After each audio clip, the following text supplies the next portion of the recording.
Hello Earthlings and welcome back to my channel, and without further ado we're going to get straight into this video.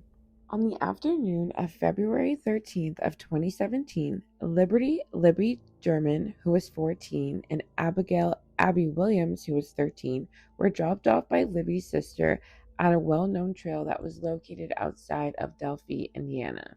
Their friends would set off their trail with the plans to have Libby's father pick them up later. When the time would come for Libby's father to pick the girls up, he would arrive, but the girls did not. Libby's father would try to contact his daughter's cell phone with no success. He would then decide to park his car and begin to walk the trail and search for the girls, but he couldn't find them.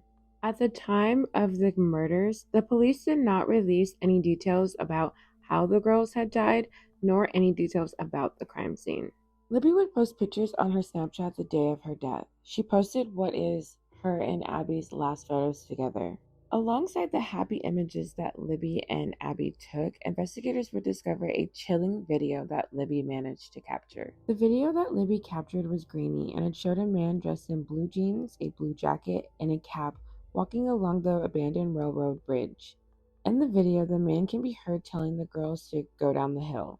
The investigators have stated that from the very beginning that they believe that the person that is seen in the video is believed to be the girl's killer. The investigators described the man in the photo to be aged around 16 to 40, with a height between 5'6" to 5'10", weighing between 180 to 200 pounds. There were two police sketches done, one in 2017 and the other in 2019, that showed what the suspect could look like. At the time of the girls' deaths, the police did not release that they had any suspects, but they did ask the public for help. They stated that the killer most likely had ties to the community and probably had been interviewed by police, stating that they were hiding in plain sight. The case would go cold for many years until it was released to the public that a man named Richard Allen had been charged with 2 counts of murder and 2 counts of felony murder in connection to the deaths of Abby and Libby.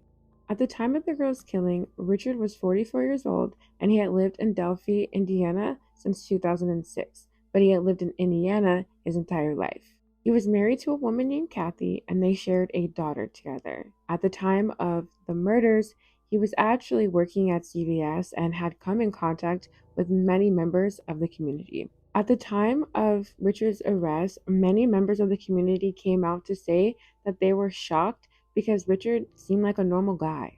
Libby's grandparents even came forward to express the fact that there was one point where Allen had processed photos for them at CVS with no charge. CVS would put out a statement. As members of the Carroll County community, we remain devastated by these murders and our hearts go out to the German and Williams families. We are shocked and saddened to learn that one of our store employees was arrested as a suspect in these crimes. We stand ready to cooperate with the police investigation in any way we can. Richard's arrest came to a shock to the world, but to investigators, they had already interviewed him. The first time they interviewed him was actually back in 2017 when the murders occurred, and he actually confessed to being at the trail around the time that the girls actually died. Though he confessed to being there, he denied having any involvement, nor even seeing the girls at the time. And though he confessed, investigators never thought that he was a suspect at the time, and investigators even admit that he just basically fell through the cracks. And it wouldn't be until 2022 when a volunteer file clerk who was in charge of organizing the tips that came in for this case looked at the interview that Richard had in 2017 and they flagged it, and this steered the investigators back into the direction of Richard Allen. As the trial was nearing, the prosecution would state that Richard had confessed 6 to 7 times already to multiple people. The defense would counter to state that Richard was innocent and Richard was suffering from severe mental health issues and delusions. The defense would state that the girl's death was done as a ritualistic sacrifice done by a ritualistic cult, and they even stated that the movement and the placement of Abby and Libby's body after death was proof that this happened. And weeks before the trial, the judge agreed with the prosecution and decided that the defense was not allowed to bring up anything that had to do with the ritualistic cult. And as the trial for Libby and Abby began, details that had never been released to the public were now being heard. The prosecution would tell the courtroom that Libby and Abby's throats had been cut, and that Libby was naked, covered in blood, while Abby was dressed in Libby's jeans and sweatshirt. It was determined that the girls lost a lot of blood during their murder and that they were also attacked by some form of object. Their bodies had also been moved and staged after their deaths, and police also believe that an object or objects were taken as some form of souvenir. It is determined that due to the sheer amount of blood that was discovered at the crime scene, that there is no way that the killer couldn't have gotten any on them. Officials also discovered a unspent bullet at the crime scene, and during a search warrant of Richard's home, they would find a gun that would match the bullet. And Richard was the only one that had access to that gun, and his wife would also back that up.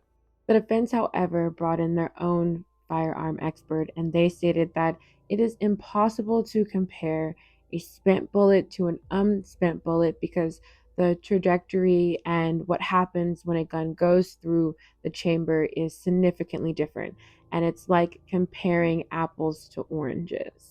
The prosecution would then reiterate the fact that Richard had confessed several times, and then Richard's jail phone calls would then be played to the courtroom. On April 3rd of 2023, Richard said, "I did it. I killed Abby. I killed Abby and Libby. You're not feeling well. There's something wrong. Why would you say that?" Richard's wife expressed, also noting that his medications might be messed up or the guards were messing with his mind. In May of 2023, Richard would again confess to his wife and then to his mother that he killed the girls. Richard would say, "Mom, I wouldn't sit here and tell you I did if I didn't. I think they're messing with you. I just don't think you have it in you to do something like that," his mother responded.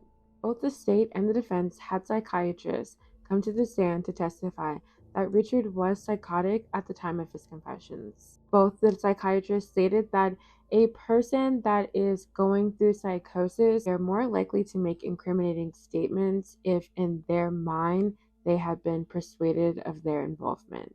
Both the defense and the state psychiatrist stated that they do not believe that Richard was faking his psychosis. Richard's confessions to his wife and mother would usually include "I think" and "I believe" when it came to the murders of Abby and Libby.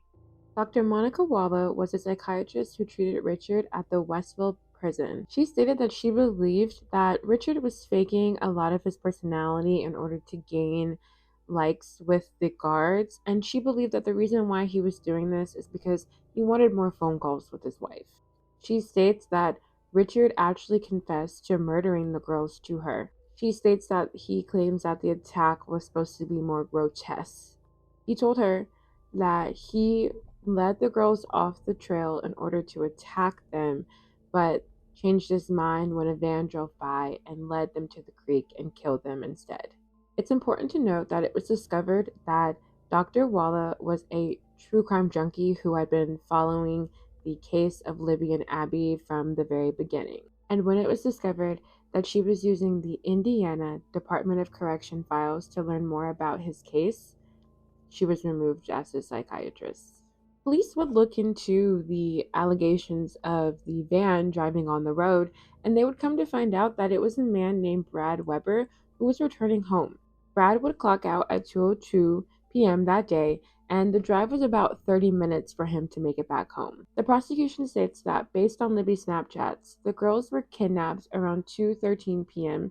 and they were killed sometime after crossing the creek around 2:30 p.m. The defense countered that Brad Weber at first had told the police that he was serviced ATMs after work, but then when he went on the stand, had told everybody that he immediately went home after work. A state trooper testified and stated that the only way a person could know about that van driving on that desolated road at that time of day in that area is if that person was in fact the killer. This state trooper also testified that he listened to more than 700 hours of Richard's jail phone calls, and he testified that he is positive that Richard is the guy from the Go Down the Hill video. In the prosecution's closing argument, they insisted that Richard was the bridge guy. They stated that Richard had confessed to the murders several times, and that he made incriminating statements that only the killer could know, stating, "Now all the pieces are clear. all the pieces are put together. The defense's closing argument expressed that due to Richard's severe mental health crisis that he occurred as a result of the stress of being locked up in isolation, his confessions are unreliable. The defense included the testimony of a psychiatrist who explained that months of solitary confinement can cause a person to become delirious and psychotic. In the defense's closing argument, they insisted that Richard was innocent. They questioned the state's broken murder timeline, bungled forensics, and false confessions and digital forensics. The jury would spend a total of 18 hours over 4 days deliberating. Richard Allen was found guilty of 2 counts of murder and 2 counts of felony murder. His sentencing date is scheduled for December of 2024, and he faces a maximum of 130 years. He is currently serving his time at the Wabash Valley Correctional Facility. Bye, Earthlings. That's the end of the video. If you liked today's video, don't forget to like, comment, and subscribe. Until next time, stay safe, Earthlings. Peace out.